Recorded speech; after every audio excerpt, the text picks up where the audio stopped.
Assalamualaikum warahmatullahi wabarakatuh. Halo itu people, balik lagi sama gua SW di sini.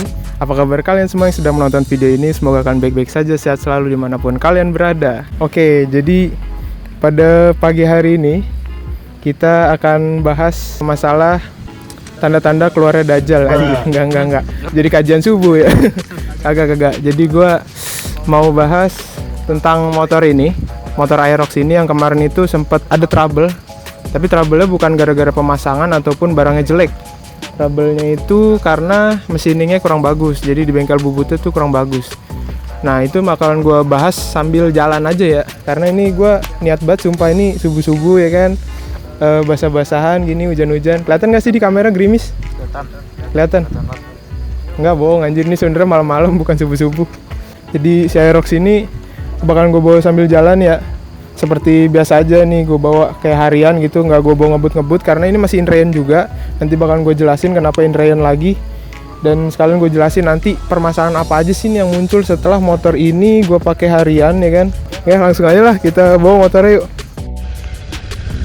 Ya dia bawa Vario, gue bawa Aerox. Bensin tinggal 1 batang nih, jam 4 ya. Sama, tinggal 1 batang juga. Ayo. Cepat lagi.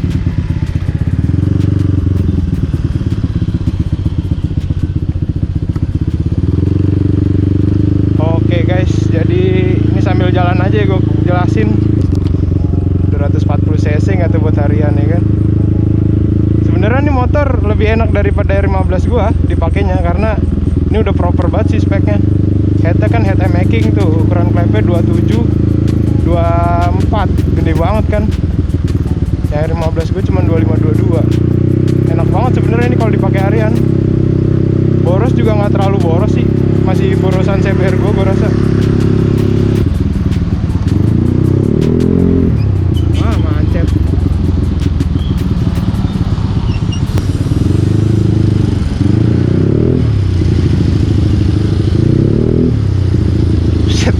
Susah banget bawanya sumpah. Digas sedikit rong. Tapi ini motor gue pakai hariannya bener-bener harian loh. Sampai nganterin mau gue ke pasar gue pakai nih karena kan masih inrayan ya. Jadi sebisa-bisanya gue aja ngabisin kilometernya. Berapa? Gue cap aja ya. Kita mau isi bensin dulu. V-Power, Varionya V-Power. Aero ke V-Power juga. Dorong dulu kan, biar kayak Kang Ojek dorong-dorong. Aduh. Oh iya lupa gue tangkinya di sini. Biasaan bawa Vario.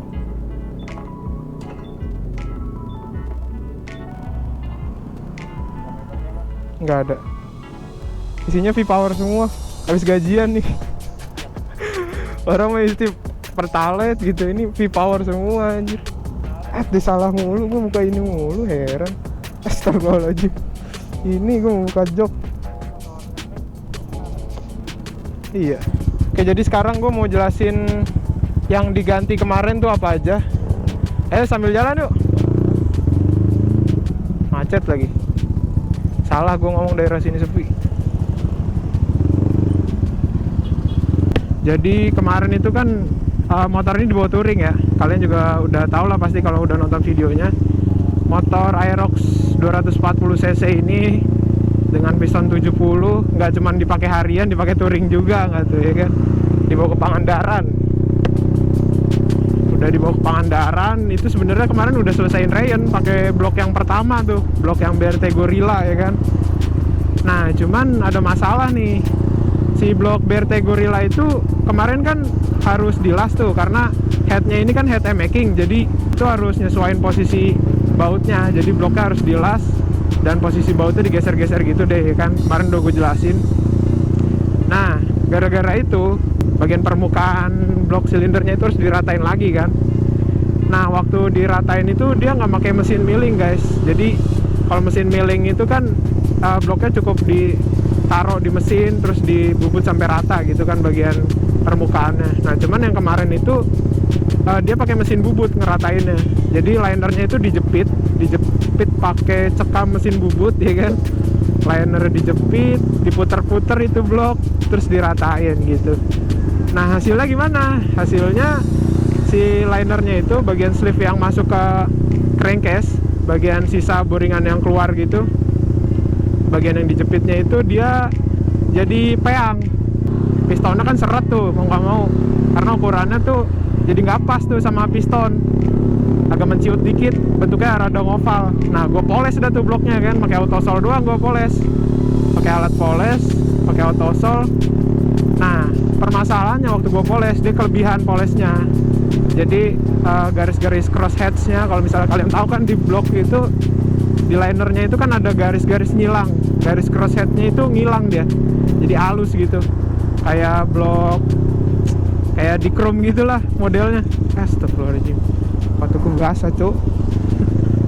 Jadi karena dia hilang, oli-oli yang seharusnya nempel di dinding blok itu jadi ikutan ngilang tuh waktu dipasang. Jadi selama touring itu, walaupun pistonnya lancar nih ya, pergerakannya tuh udah enak banget tuh sebenarnya. Waktu itu kan udah gue cek, cuman karena nggak ada garis cross heads-nya itu, dia jadi nggak nempel olinya di dinding blok. Lama-lama gesek terus, longgar dah tuh blok lama-lama. Tapi untuk mesin sih aman, alhamdulillah, masya Allah. Jadi masalahnya tuh cuman itu doang.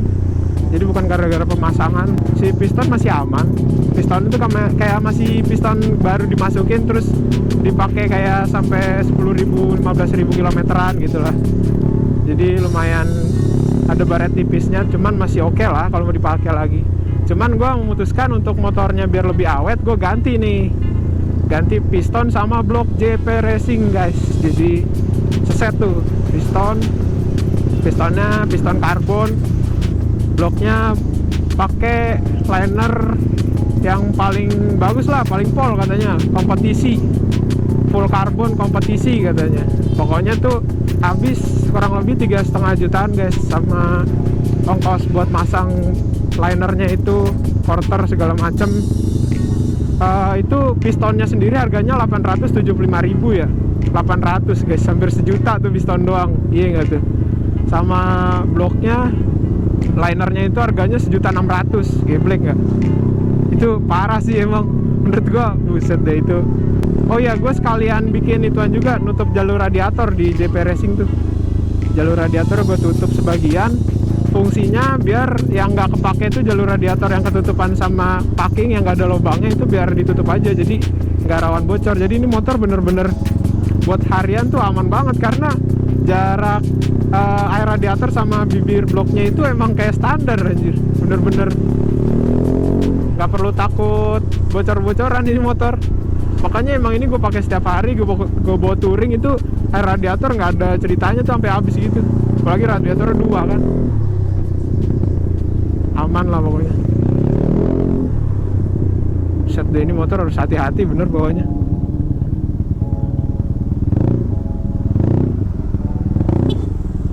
Woi, nyaris ya itu motor Vario gue kena.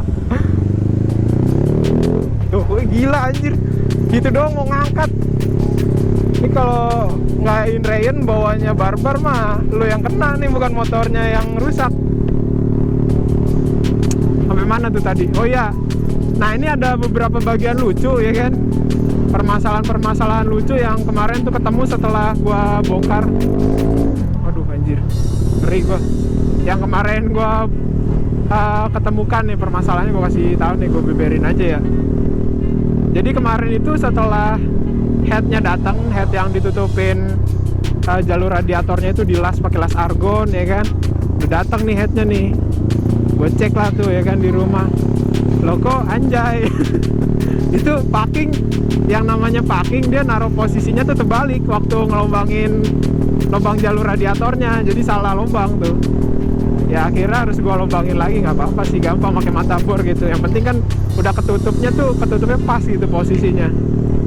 Tinggal gue lubangin lagi pakai mata bor, jadi posisi lubangnya kelebihan 2 lubang, tapi nggak apa-apa lah. Tetap lebih aman daripada sebelumnya, karena yang sebelumnya itu jalurnya lebih tipis 1 mm. Jadi yang ini tetap lebih oke lah. Jadi permasalahannya tuh waktu dia ngebubut, waktu dia ngebor si jalur radiatornya kurang hati-hati, jadi nggak diperhatiin posisi packingnya terbalik waktu ngecocokinnya. Nggak apa-apa lah itu mah, lucu sih anjir. Nah terus ada lagi nih yang lucu ya kan, itu si pistonnya itu kok lucu ya gitu, gimana ya gue mau jelasinnya, rada-rada nggak enak juga gue bilangin. Cuman pistonnya ini waktu gue perhatiin kok ada tulisan VIM-nya gitu di dalam. Ini kan katanya piston JP Racing, udah di laser juga tulisannya JP Racing piston karbon gitu kan, harganya 870.000. Wow gitu, gue kira nih piston forging nih, enteng banget pistonnya. Jujur waktu gue bandingin sama piston BRT, dia lebih enteng. Cuman karena piston ini lebih tebel ya, gue bikin lebih tebel biar kompresinya bisa lebih tinggi. Dia jadi agak berat dikit, lebih berat 16 gram. Bukan masalah sih. Dan dia kompresinya gue naikin nih jadi 12:1. Dan cuman si piston ini setelah gue perhatiin kok itu ada angka 11-nya, ada tulisan VIM-nya juga. Gue jadi ingat piston VIM 11 guys. Piston VIM 11 tuh persis banget kayak gitu, sumpah gue gak bohong. Karena sebelumnya tuh gue pengen ganti piston pakai yang itu. Selain itu permasalahannya itu ada di bagian CVT. CVT ini permasalahan lucu juga sih. Ini ntar bakalan bikin kontennya gue di TikTok. Jadi untuk motor bore up dan stroke up kayak Aerox Goip ini, si slide piece-nya itu bagian yang buat ganjel remah roller sama platnya itu dia oblak terus, karena mungkin disentak-sentak mulu kali kemarin waktu touring ya kan. Cuman sumpah ini udah gue ganti 2 kali oblak lagi. Suaranya udah kretek gitu kayak suara stang seher.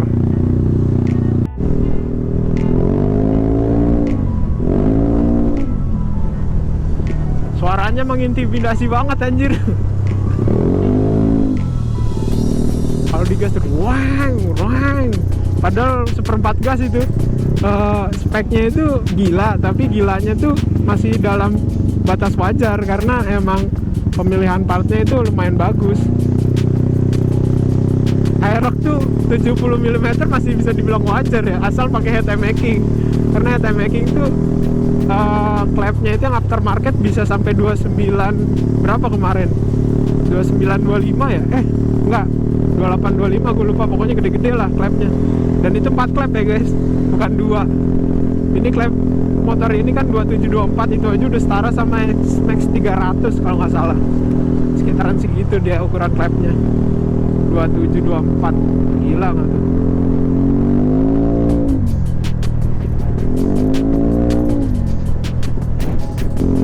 Oke, jadi next kayaknya nih motor bakalan gua dyno ya, tapi tunggu ini kilometernya sampai 3000-an dulu nih baru gua dyno. Selesai kitain rayenin, jadi habisin rayen kita dyno, kita lihat powernya berapa. Aerox spek 70, laka 61,7 cc, 240-an lah kurang lebihnya. Nah ntar kita bisa ngebalap motor itu tuh. Ninja RR guys. Aduh, gue jadi pengen bikin Ninja RR lagi. Ya jadi sampai sini dulu aja videonya, karena gue udah mau nyampe juga nih. Kedinginan nih gue basah-basahan. Mohon maaf kalau misalnya gue udah salah kata. Gue SW, gue izin pamit. Makasih buat kalian yang udah nonton. Wassalamualaikum warahmatullahi wabarakatuh.